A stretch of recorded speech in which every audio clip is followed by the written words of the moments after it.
I knew something was wrong the moment I stepped onto my back patio and saw the empty outlet where my heavy-duty extension cord should have been plugged in. That cord had been powering my workshop lights and tools for the past 3 months, running from my house to the detached garage I'd converted into a woodworking space. It was a 100-foot commercial-grade cord that had cost me nearly $200, and now it was just gone. My name is Nathan Yates, and I'd been living in the Meadowbrook Estates subdivision in Scottsdale, Arizona, for about a year. The neighborhood was one of those cookie-cutter developments where every house looked almost identical, painted in varying shades of beige and tan that the HOA deemed acceptable. I'd bought the place because it was close to my job as a software engineer at a tech company downtown, and the mortgage payment was reasonable. What I hadn't fully appreciated when I signed the papers was just how intense the homeowners association could be. The HOA president was a woman named Brenda, a 52-year-old real estate agent with blonde hair that always looked freshly highlighted and a collection of visors that she wore like crowns. She had that specific Karen energy that made everyone in the neighborhood nervous. You know the type. Always watching, always complaining, always finding new rules to enforce that nobody had ever heard of before. I stood there on my patio, looking at the empty outlet and the missing cord, feeling my blood pressure rise.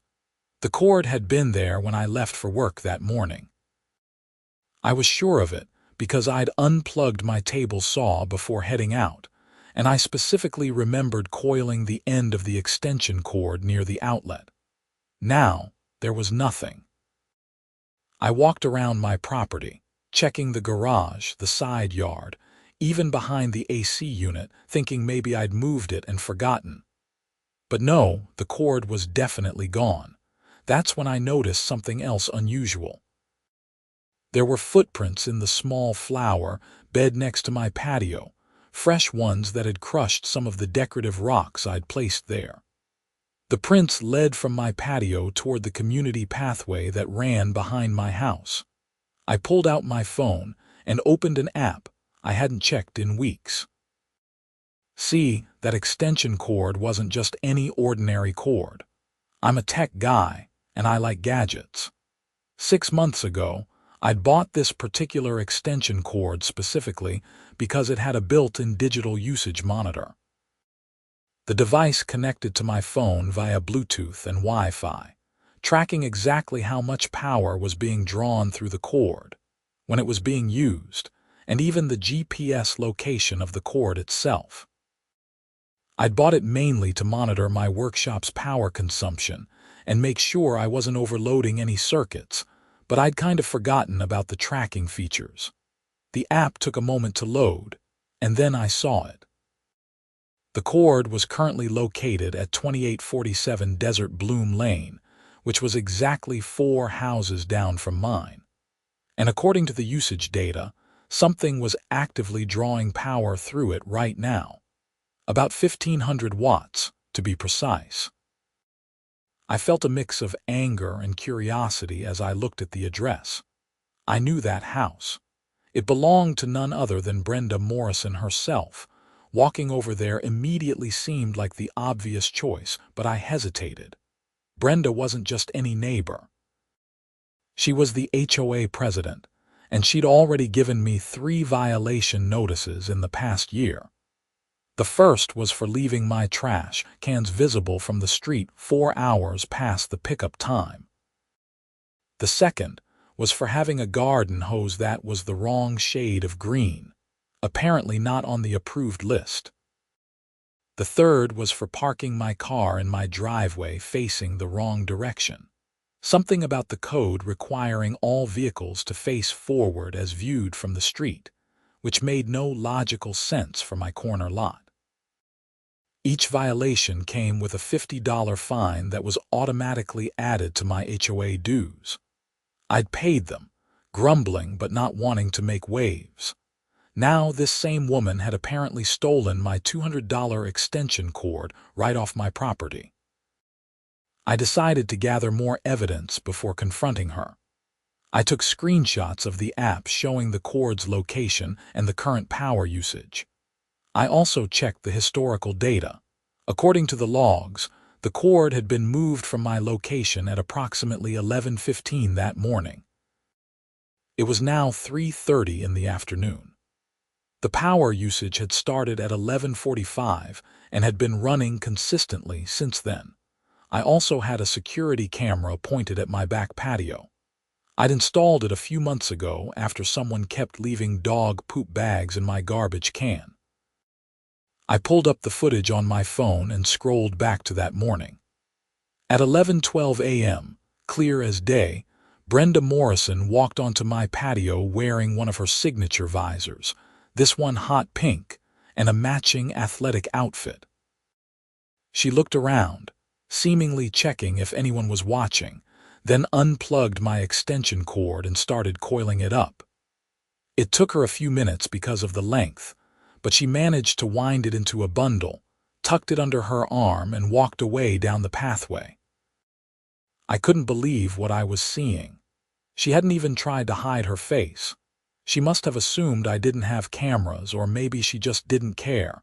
Now I had a decision to make. I could call the police and report a theft, but something told me that might be premature. I wanted to know what she was doing with my cord first, and I wanted to confront her with the evidence. Maybe there was some bizarre explanation, though I couldn't imagine what it would be.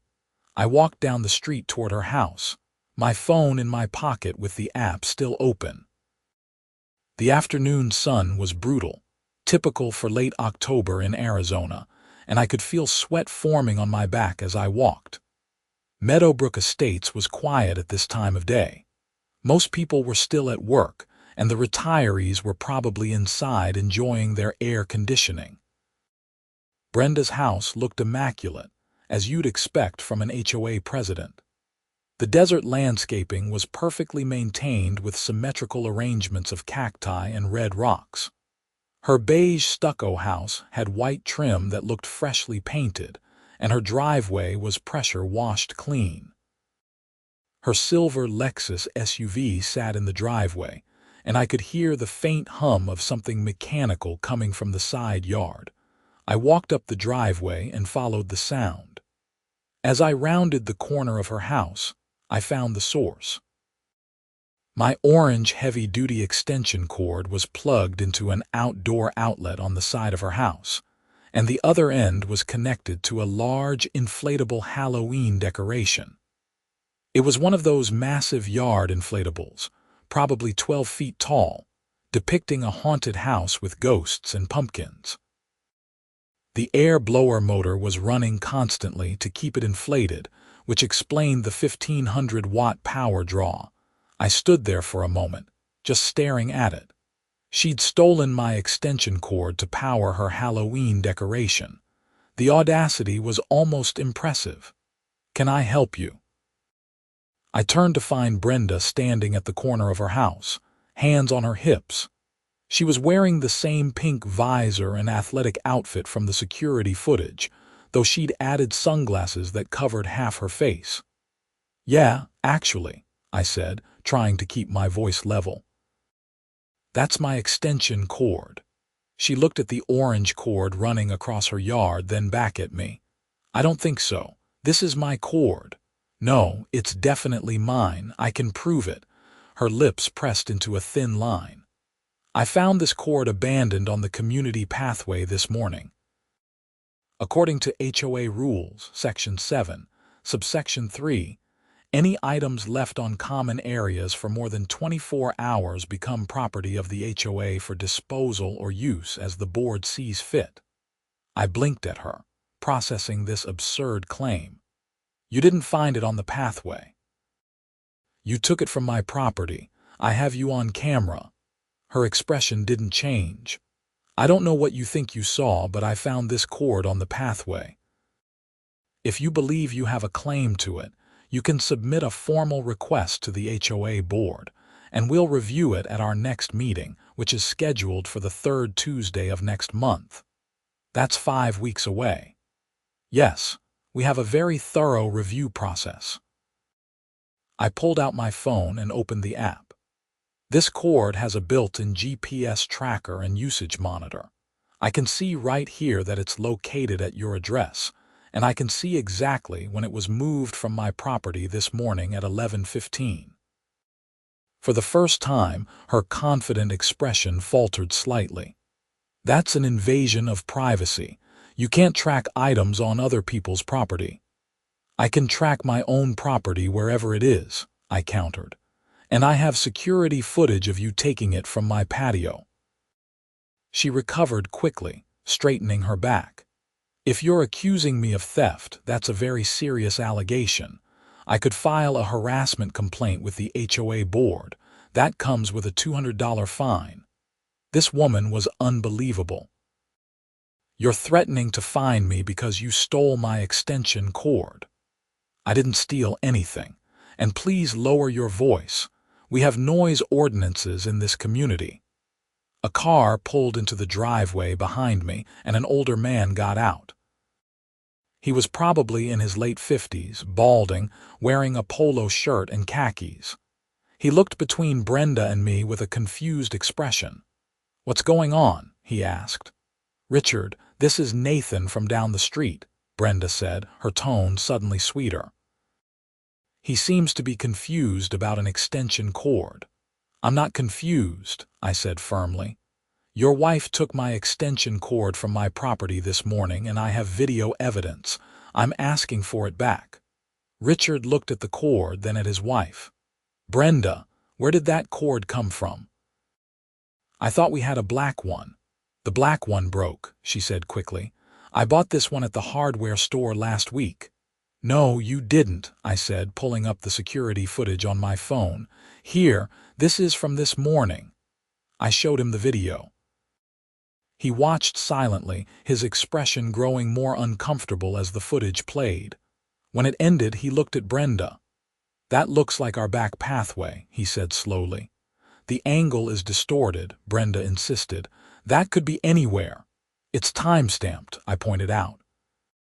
"And I have the GPS data showing the exact moment the cord moved from my address to yours." Richard rubbed his face. "Brenda, just give him the cord back." "Absolutely not. That cord was abandoned on HOA property, and I followed proper protocol." "There was no protocol," I said, my patience wearing thin. "You stole it and I want it back. Now." "I'm calling the police," Brenda announced, pulling out her phone. "This is harassment and trespassing." "Please do call them," I said. "I'd love to file a theft report." She hesitated, her thumb hovering over her phone screen. Richard sighed deeply. "Brenda, please, just give him his cord. This is ridiculous." "It's the principle, Richard. We have rules in this community for a reason. If we just let people leave their property lying around on common areas, the whole neighborhood will look like a garage sale."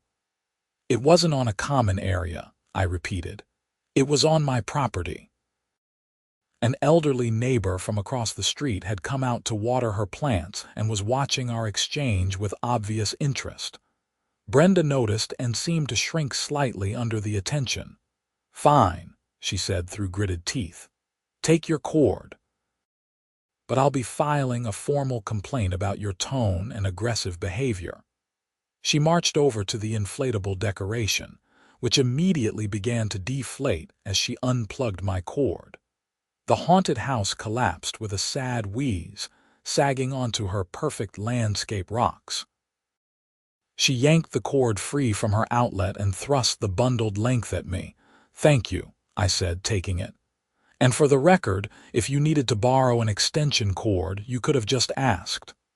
"I don't need anything from you," she snapped. "And you can expect a violation notice in your mailbox tomorrow." "For what?" "I'll think of something." Richard looked like he wanted to disappear into the ground. "I apologize for this situation," he said quietly to me. I nodded at him and left, carrying my cord back to my house. My hands were shaking slightly from the adrenaline. I'd never been in a confrontation quite like that before. The sheer boldness of her theft, followed by the complete refusal to admit any wrongdoing, was something out of a surreal comedy sketch. When I got home, I inspected the cord carefully. It seemed undamaged, though it would need cleaning since she'd dragged it across her rocky yard. I plugged it back in and checked the app. Everything was functioning normally. The GPS showed it back at my location, and the power monitor was working fine. I spent the rest of the evening editing together the security footage, the GPS data, and the power usage logs into a comprehensive timeline of events. I wasn't sure what I was going to do with it yet, but I wanted everything documented. The next morning, as promised, there was a violation notice in my mailbox. According to the letter, I was being cited for maintaining an unapproved exterior extension cord visible from common areas and improper storage of electrical equipment in violation of fire safety codes. The fine was $75. I read the notice 3 times, feeling my blood pressure rise with each reading. She was fining me for having the extension cord that she had stolen. The circular logic was mind-boggling. I decided it was time to go over her head. I looked up the other members of the HOA board. Besides Brenda as president, there was a vice president named Tom Patterson, a treasurer named Linda Chen, and a secretary named George Hamilton. I found Tom Patterson's email address on the HOA website and sent him a detailed message explaining what had happened, including links to the video footage and data logs I'd uploaded to a private video hosting site. He responded within 2 hours, which surprised me. His email was brief but professional. He thanked me for bringing the matter to his attention and said he would be discussing it with the other board members. He also suggested I attend the next board meeting, which was actually scheduled for that evening at 7 p.m. at the community center. Apparently, Brenda had lied about it being 5 weeks away. The community center was a small building near the neighborhood entrance, mainly used for HOA meetings and the occasional book club. When I arrived at 6:55, there were already about a dozen people in the folding chairs set up in the main room. I recognized a few neighbors, including Mrs. Patterson from across my street, the elderly woman who'd watched my confrontation with Brenda. Brenda sat at a table at the front of the room with the other board members. When she saw me walk in, her expression hardened, but she didn't say anything. The meeting started with standard business, discussion of landscaping contracts, pool maintenance schedules, and a debate about whether to install speed bumps on the main road through the neighborhood. I sat through 40 minutes of this, waiting for an opportunity to bring up my issue. Finally, during the open forum section where residents could raise concerns, I raised my hand. Brenda looked like she wanted to ignore me, but Tom Patterson nodded in my direction. "Yes, Nathan, go ahead." I stood up, my printed documentation in hand. "I want to file a formal complaint against the HOA president for theft of personal property and abuse of authority." The room went silent. Several people turned to look at me with wide eyes. Brenda's face flushed red. "This is completely inappropriate." "If you have a personal grievance, there are proper channels." "I tried the proper channels," I said calmly. "You told me to wait 5 weeks for a board meeting, so here I am at a board meeting." Tom held up a hand. "Let's hear what happened, Nathan."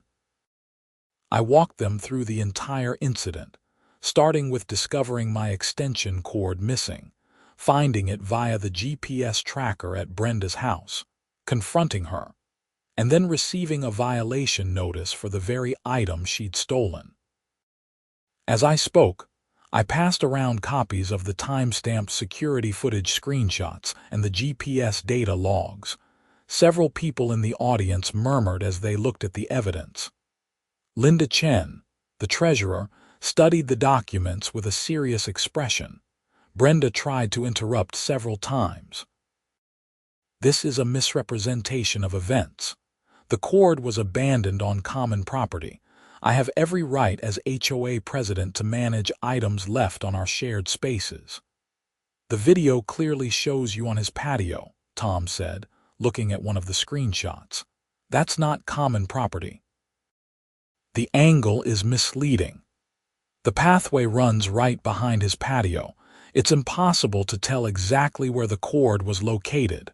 George Hamilton, the secretary, spoke up for the first time.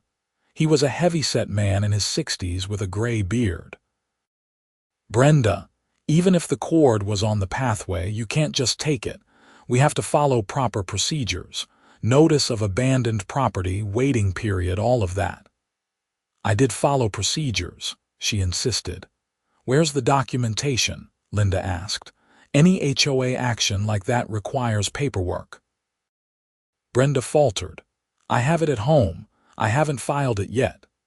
But you told Nathan he'd have to wait for the next board meeting to dispute it, Tom pointed out. That implies you'd already processed it through proper channels. I could see her scrambling for an explanation.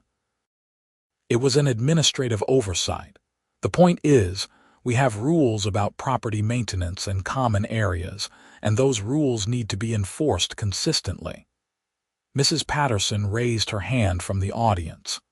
I saw the whole thing yesterday afternoon. Brenda had that orange cord plugged into her house, powering her big Halloween decoration. My grandson has the same cord for his construction business. They're expensive ones. Another neighbor spoke up, a younger woman I'd seen jogging in the mornings. I've noticed Brenda using different extension cords around her yard the past few weeks. She had a yellow one last week and before that, a green one. I thought it was weird that she kept changing them. Tom and Linda exchanged glances. Brenda, have you been taking other people's extension cords? Linda asked. Of course not. This is ridiculous. You're going to believe these people over your own president. I believe the video evidence, Tom said firmly. And the GPS data, that's pretty conclusive. Another man I didn't recognize raised his hand. If we're sharing, Brenda gave me a violation notice last month for having a blue garden hose visible from the street. The next week, I saw that exact hose in her yard. Same brand, same shade of blue, even had the same little dent in the connector where I dropped it. Now several people were talking at once. Someone else mentioned missing plant pots. Another person brought up a disappeared welcome mat. The meeting was turning into a referendum on Brenda's behavior, and her face was getting redder by the minute. This is a witch hunt, she announced, standing up abruptly. I've served this community faithfully for 3 years as president. I've maintained our property values, enforced our standards, and kept this neighborhood beautiful. And this is the thanks I get: wild accusations and conspiracy theories. Brenda, sit down, Tom said, his voice taking on an authoritative edge I hadn't heard before. We need to address this seriously. I don't have to sit here and be attacked in my own meeting, she said, grabbing her purse. I'm leaving. You can handle the rest of the agenda yourselves. She stormed out of the community center, slamming the door behind her. Richard Morrison, who I hadn't noticed sitting in the back corner, got up quietly and followed his wife out. After a moment of stunned silence, Tom sighed and looked around the room. Well, this is unprecedented. I think we need to call an emergency session to discuss this situation.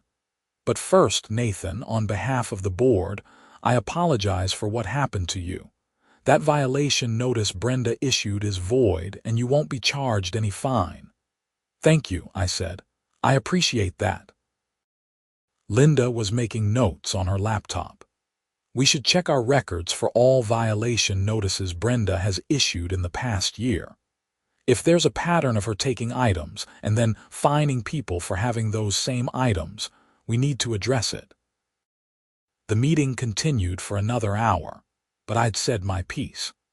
Several other residents approached me afterward to thank me for speaking up and to share their own stories of Brenda's overreach. Apparently, I wasn't the only one who'd felt bullied by her enforcement of increasingly arbitrary rules.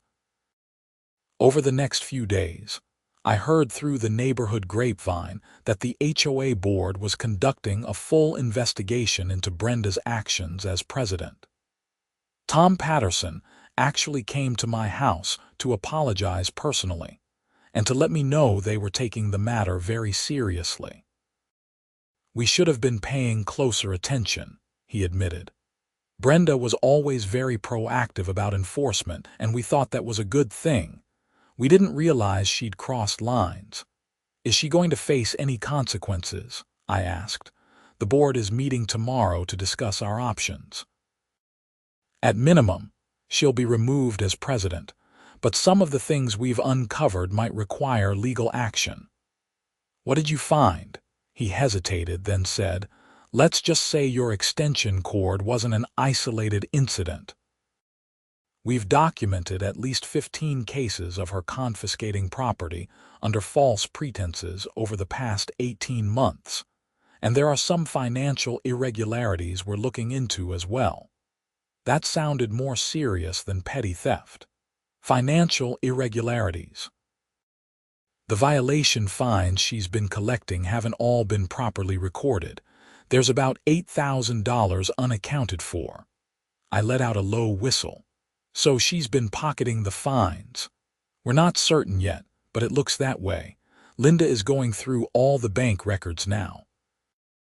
We might need to bring in a forensic accountant." 2 weeks later, I received a letter from the HOA board. Brenda Morrison had been formally removed as president effective immediately. Tom Patterson was serving as interim president until a special election could be held. The letter also informed all residents that any violation notices issued by Brenda in the past year were under review, and anyone who believed they'd been wrongly fined could submit an appeal for a refund. I also received a personal letter of apology from Brenda.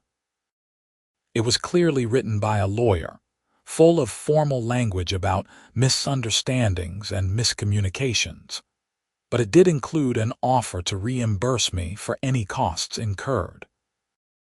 I wasn't sure what costs she meant since I'd gotten my cord back and the violation fine had been voided, but I appreciated the gesture, even if it was legally motivated. The story didn't end there, though. About a month after the initial incident, Tom called me at home on a Saturday morning. "Nathan, I wanted to give you a heads up about something. The board met with our lawyer yesterday, and based on the investigation findings, we're going to be filing a police report against Brenda. For the thefts and for embezzlement. The forensic accountant found that she'd been systematically skimming money from HOA funds for over 2 years. The total is close to $30,000. I sat down heavily on my couch. $30,000. How did nobody notice? She was the one who handled most of the paperwork and communicated with our bank. She'd submit falsified reports at meetings, and none of us thought to double-check her work. We trusted her. What happens now? The police will investigate, and likely the district attorney will decide whether to press charges. Given the amount involved and the duration of the activity, this is probably going to be a felony case." I thanked him for letting me know and hung up, feeling oddly conflicted. On one hand, Brenda had stolen from me and from the entire community. On the other hand, watching someone's life implode because of their own poor decisions was never pleasant, even when they deserved the consequences. The police investigation took several months. During that time, the neighborhood was a hotbed of gossip. Some people defended Brenda, saying she'd done good work for the community despite her mistakes. Others were furious and wanted her prosecuted to the fullest extent. Richard Morrison listed their house for sale in January, and they moved out before it even sold. I heard they were getting divorced. In March, nearly 5 months after my extension cord had been stolen, I received a subpoena to testify before a grand jury. The prosecutor wanted me to present my evidence about the theft and explain the GPS tracking system I'd used to locate the cord. The grand jury proceedings were brief and professional. I showed up at the Maricopa County Courthouse on a Tuesday morning, answered questions for about 30 minutes, and was dismissed. 2 weeks later, the prosecutor's office announced that Brenda Morrison had been indicted on 1 count of felony embezzlement, 5 counts of felony theft, and 15 counts of misdemeanor theft. The case went to trial in June. I was called as a witness for the prosecution, along with several other homeowners who'd had property stolen by Brenda. The trial lasted 4 days, and the evidence against her was overwhelming. The financial records showed clear patterns of her diverting HOA funds into a personal account. The security footage I'd captured was used to establish her pattern of taking property from others. Other neighbors had also checked their security systems and found similar footage of Brenda helping herself to items from their yards. Her defense attorney tried to argue that she'd been under extreme stress, dealing with the pressure of managing the HOA and coping with personal problems. The argument didn't gain much traction with the jury. On the 5th day, the jury returned a verdict, guilty on all counts. The sentencing hearing was held 3 weeks later. The judge was a stern woman in her 60s who'd clearly reviewed the case thoroughly. She noted that Brenda had been in a position of trust within the community and had violated that trust repeatedly and systematically. Mrs. Morrison, you were elected to serve your community, to protect its interests and maintain its standards, the judge said. Instead, you used your position to enrich yourself and to take advantage of your neighbors. This court takes such breaches of trust very seriously. Brenda was sentenced to 3 years in state prison for the embezzlement charge, with the theft charges running concurrent. She was also ordered to pay full restitution to the HOA, totaling $32,000, plus restitution to individual victims for stolen property. My $200 extension cord was part of that calculation. I attended the sentencing hearing, sitting in the back of the courtroom. I watched as Brenda, looking smaller and older than I remembered, was led out of the courtroom in handcuffs. Richard wasn't there. Apparently, their divorce had been finalized the month before. After the hearing, I stood outside the courthouse for a few minutes, processing everything that had happened. What had started with a missing extension cord had ended with someone going to prison. I hadn't set out to destroy anyone's life.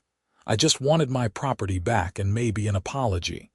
But the investigation my complaint had triggered had revealed so much more. Tom Patterson found me in the parking lot. "Hey, Nathan, quite a journey, huh?" "Yeah," I said. "I keep thinking if I hadn't had that GPS tracker in my cord, none of this would have come to light." "Maybe not this way," Tom agreed, "but I think it would have come out eventually. She was getting bolder, more careless. Someone would have caught on." "How's the HOA doing?" "Better, actually. We held elections last month. Linda Chen is the new president. She's implementing a bunch of transparency measures, requiring multiple board members to sign off on any significant actions. We're also reviewing all our rules to get rid of the arbitrary ones that Brenda added over the years." "That sounds good. We owe you thanks, you know. You did the neighborhood a favor by standing up to her." I shrugged. "I just wanted my extension cord back," he laughed. "The most expensive extension cord in Scottsdale history, probably, but seriously, thank you." Life in Meadowbrook Estates slowly returned to normal over the following months. The new HOA board was much more reasonable. They got rid of dozens of petty rules about hose colors and trash can positions. They focused instead on maintaining common areas and organizing community events. It felt like an actual neighborhood again instead of a heavily policed subdivision. I kept the extension cord, of course, though I became somewhat protective of it. It had become a minor celebrity in the neighborhood. People would joke about it at community gatherings. "There's Nathan with the famous cord. Better not touch that cord, you'll end up in court." The humor was good-natured, and I played along. The cord itself continued to function perfectly, dutifully tracking its power usage and location through the app on my phone. I'd occasionally check the app just to see the data, reminded of how a simple piece of consumer technology had unraveled a crime spree. One evening in August, I was in my workshop when my doorbell rang. I wasn't expecting anyone, so I was surprised to find Mrs. Patterson from across the street standing on my porch, holding a covered dish.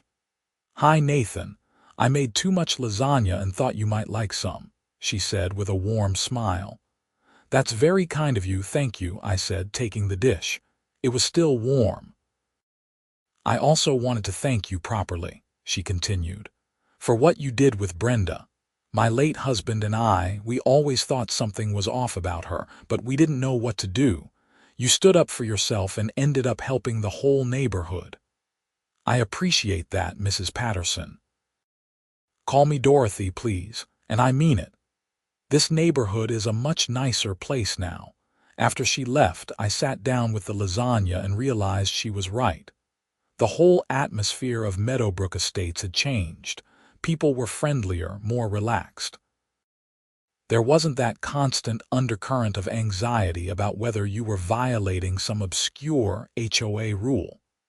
Kids played in their front yards. People actually talked to each other instead of hurrying inside. The restitution money was paid out over the course of a year. Brenda's house had sold at a loss, but the proceeds went toward paying back the HOA.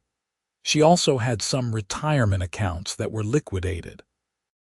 I received a check for $200, the replacement cost of my extension cord, plus an additional $53, and change representing my share of the embezzled HOA funds being returned to residents. I donated the money to a local charity that helped victims of theft and fraud. It felt like the right thing to do. I'd never wanted this to be about the money. The case made local news, and I did a couple of interviews with reporters. One article dubbed it the HOA horror story, while another went with extension cord justice. I declined to do any television interviews, preferring to keep a relatively low profile. The story even made it onto a few national news aggregator sites, always with headlines that played up the absurd angle of someone being caught because they stole a GPS-enabled extension cord. I received emails from people around the country sharing their own HOA nightmare stories. Some were funny, others were genuinely disturbing. It seemed that Brenda Morrison wasn't unique in the world of homeowners associations. There were petty tyrants in subdivisions across America, using their small amounts of power to make their neighbors' lives difficult. A few emails came from HOA board members who said my story had inspired them to implement better oversight and transparency measures in their own communities. Those messages made me feel like something positive had come from the whole ordeal. In September, I attended a neighborhood cookout at the community center. The event was organized by the new HOA board as a way to bring everyone together. There was a good turnout, and the atmosphere was genuinely pleasant. Kids ran around playing tag while adults chatted over burgers and potato salad. Tom Patterson pulled me aside at one point. "I wanted you to know, we received the final audit report yesterday. Everything's clean now. All the financial irregularities have been corrected, and we've got new systems in place to prevent anything like this from happening again." "That's great news," I said. We're also updating our governing documents to include term limits for board positions and regular mandatory audits. Brenda's situation taught us that even well-meaning rules can be abused without proper oversight. Sounds like you guys are really taking this seriously. We have to. This is people's homes, their biggest investment. They deserve to know their HOA is operating ethically and transparently. Later that evening, as I was packing up my lawn chair to head home, a man I didn't recognize approached me. He was in his 30s, wearing a casual button-up shirt and jeans. "Nathan Yates?" he asked. "That's me. I'm Jason Keller. I just bought the Morrison place. Moved in last week." We shook hands. "Welcome to the neighborhood," I said. "Thanks. I heard about what happened with the previous owner. Actually, that's part of why I got such a good deal on the house. But I wanted to introduce myself and let you know I'm not looking to start any HOA drama." I laughed. "I appreciate that. I wasn't looking for drama either, for what it's worth." "I believe it. From what I heard, you just wanted your property back." "Pretty much. How are you liking the neighborhood so far?" "It's nice, quiet, people seem friendly." Very different from the vibe I got reading old online reviews of the HOA. "Yeah, things have improved a lot in the past year." We chatted for a few more minutes about the neighborhood, where the good restaurants were, the best routes for jogging. He seemed like a decent guy, and I was glad the Morrison house was occupied again. It had sat empty for months, which had made the whole street feel a bit sad. As fall turned to winter, life continued its normal rhythm. I worked on projects in my workshop, powered by my trusty extension cord. I went to work, came home, watched baseball games, ordered too much takeout. The drama of the previous year faded into just another story, something that had happened and was now resolved. In December, I received a letter from the Arizona Department of Corrections. It was from Brenda Morrison. I almost threw it away without reading it, but curiosity got the better of me. The letter was handwritten, just 2 pages. She apologized for stealing my extension cord and for everything that had followed. She said she'd been in therapy, working through issues with control and entitlement. She acknowledged that she'd hurt a lot of people and that she deserved her punishment. She didn't make excuses or try to justify her actions. It was a straightforward apology, more genuine than the lawyer-written one from months before. At the end, she wrote, "I know I can never fully make this right, but I wanted you to know that I understand what I did was wrong. You standing up for yourself set off a chain of events that, while painful, needed to happen. Thank you for forcing me to face the consequences of my actions." I read the letter several times, trying to decide how I felt about it. Eventually, I filed it away in a drawer. I didn't feel the need to respond, but I also didn't want to throw it away. It felt like an important piece of closure to the whole situation. The holidays came and went. The neighborhood held a Christmas lights contest, organized by the HOA but without any pressure or mandatory participation. Several houses decorated elaborately, including mine. I put up some simple white lights along my roofline and a lit wreath on my door. It felt festive without being stressful. On New Year's Eve, I found myself reflecting on the past year. So much had happened, all triggered by a missing extension cord. It had been stressful and sometimes surreal, but I didn't regret how things had turned out. Brenda was serving her sentence. The community had recovered, and important reforms had been put in place. As I sat in my workshop that evening, working on a bookshelf I was building for my living room, I glanced at the orange extension cord running from my house to the garage. It looked completely ordinary, just a length of rubberized cable with standard electrical plugs on each end. But embedded in it was technology that had helped solve crimes and recover thousands of dollars in stolen funds. I pulled out my phone and opened the monitoring app, one more time. The cord was drawing about 200 watts, powering my work lights and the small heater I used to take the edge off the cool desert evening. The GPS showed it exactly where it should be, at my address on Desert Sage Court. Everything was as it should be. My phone buzzed with a text from my brother in California, asking about my New Year's plans. I replied that I was keeping it low-key, just working on projects and relaxing. He sent back a laughing emoji and a comment about how I'd had enough excitement for 1 year. He wasn't wrong. As midnight approached, I cleaned up my workspace and headed back to the main house. I could hear fireworks starting in the distance, neighbors celebrating the arrival of a new year. I poured myself a drink and stepped out onto my back patio, the same patio where this whole saga had begun nearly 15 months ago. The neighborhood looked peaceful under the clear Arizona night sky. Lights glowed in windows. I could hear music and laughter from a few houses down where someone was hosting a party. It was a nice place to live, nicer now than it had been under Brenda's reign. I thought about all the small decisions that had led to this moment. Buying that particular extension cord with its built-in monitor, installing security cameras, deciding to confront Brenda instead of just replacing the cord and moving on, attending that HOA meeting. Each choice had seemed minor at the time but had contributed to a much larger outcome. At midnight, fireworks exploded across the sky, bright colors against the darkness. I raised my glass in a silent toast to the new year, to resolution and justice, and the importance of standing up for yourself even when it seems easier to let things go. My phone buzzed again, this time with a group text from the HOA board, wishing everyone in the neighborhood a happy new year. Linda Chen had added a note thanking everyone for their patience and cooperation during the transition period, and promising that the coming year would be even better for the community.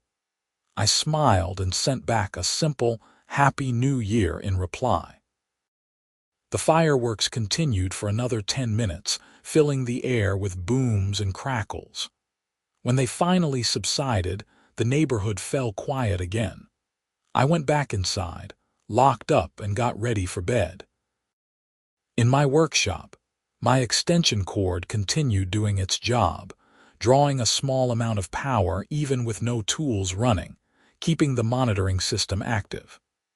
The app on my phone updated dutifully every 5 minutes, logging the status and location of the cord.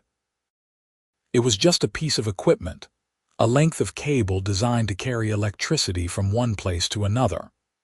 But it had also been the catalyst for change, the thread that, when pulled, had unraveled an entire scheme. As I drifted off to sleep that night, I found myself grateful for the whole experience, despite its stress and absurdity.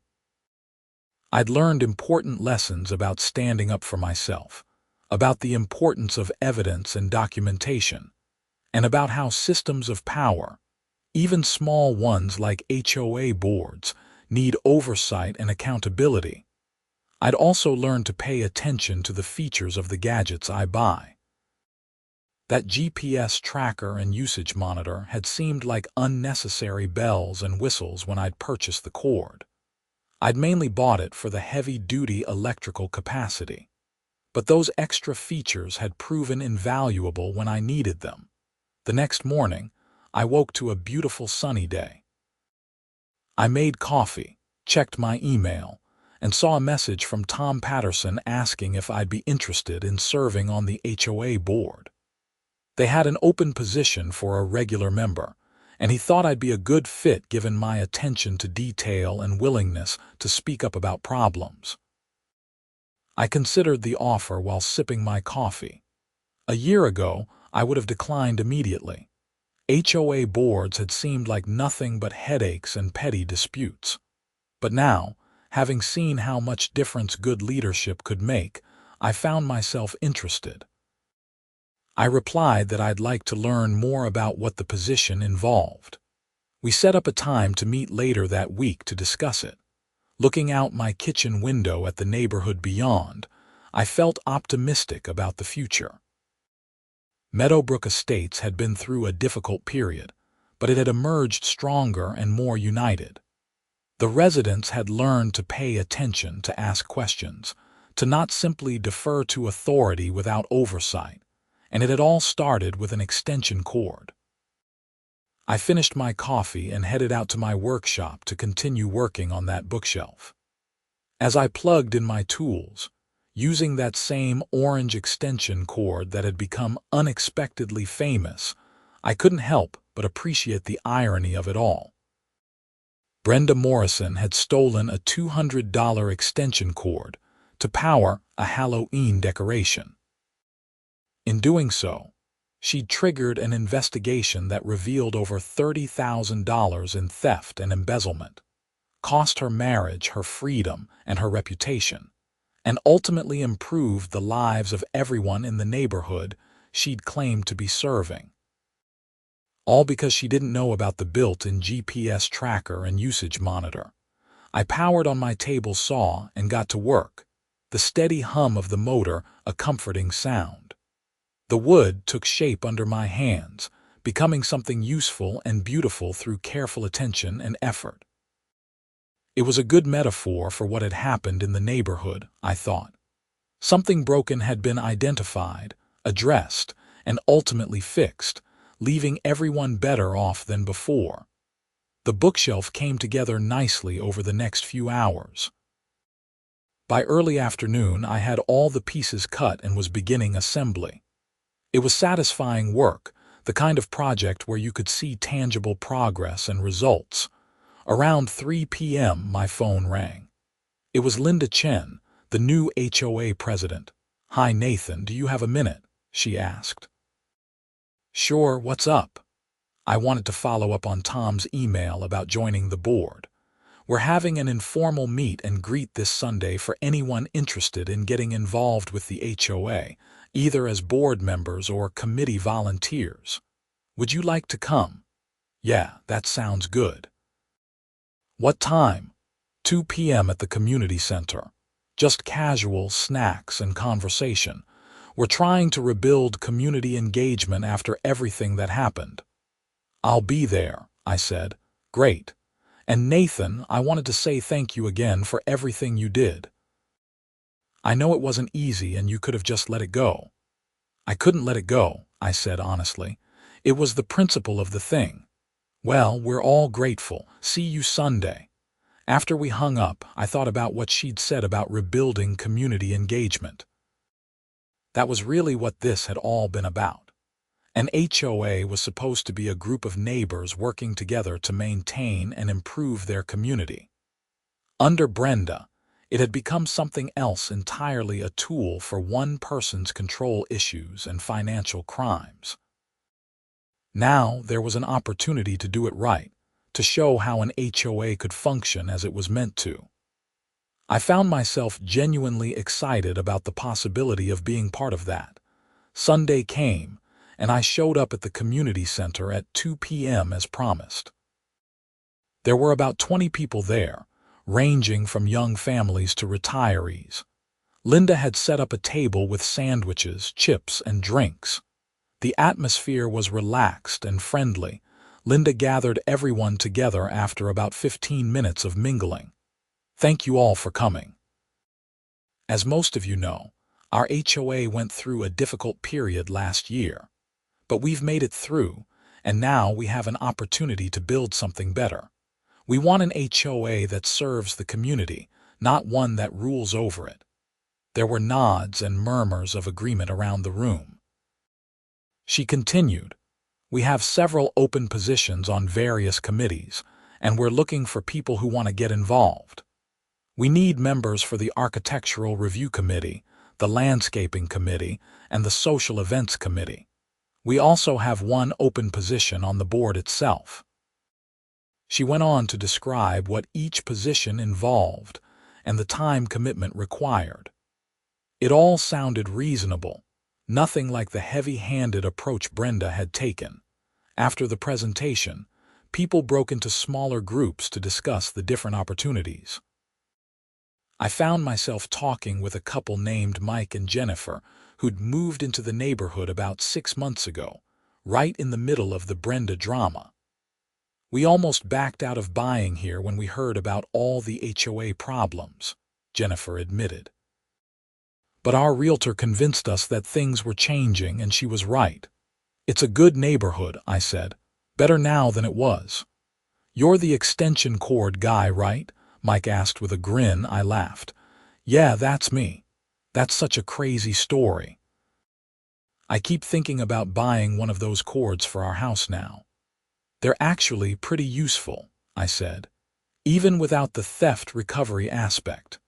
We talked for a while longer about the neighborhood, about what we'd like to see from the HOA going forward. Both of them were interested in joining the social events committee to help organize more community gatherings. I signed up for the board position, figuring I could contribute to the oversight and transparency measures that Tom had mentioned. Over the next few months, I attended regular board meetings and worked with the other members to implement new policies and procedures. We created clear guidelines for violations, with specific criteria and mandatory documentation requirements. We set up a transparent financial system where monthly reports were posted online for all residents to review. We established term limits so no one person could accumulate too much power. It was sometimes tedious work, involving lots of discussion about minutiae, but it felt important. We were building safeguards to prevent another Brenda Morrison from abusing the system. The neighborhood continued to improve. Property values recovered from the slight dip they'd experienced during the scandal. New families moved in.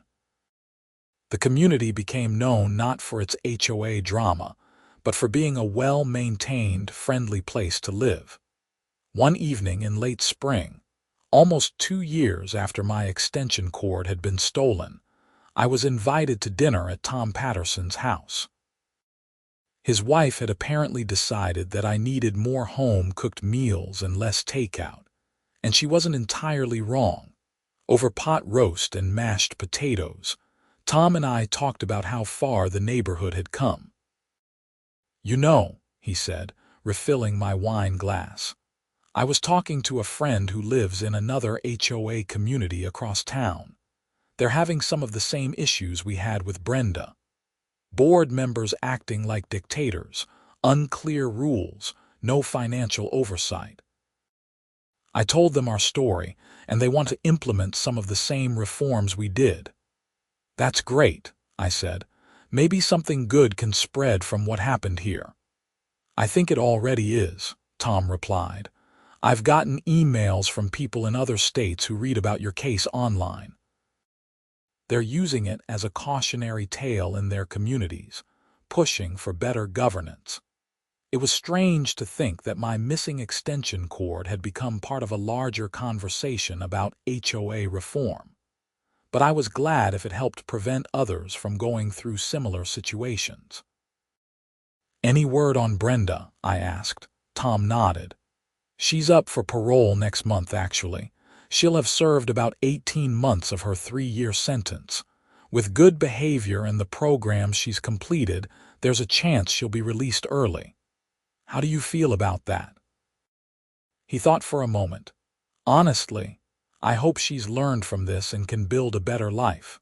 She made terrible choices, but she's paying for them. At some point, we have to believe in redemption." I agreed with that sentiment. Brenda had done wrong, had been caught and punished, and was working to make amends. That was how the system was supposed to work.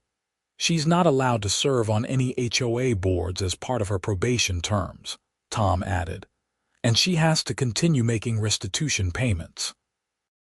"Probably for the best," I said.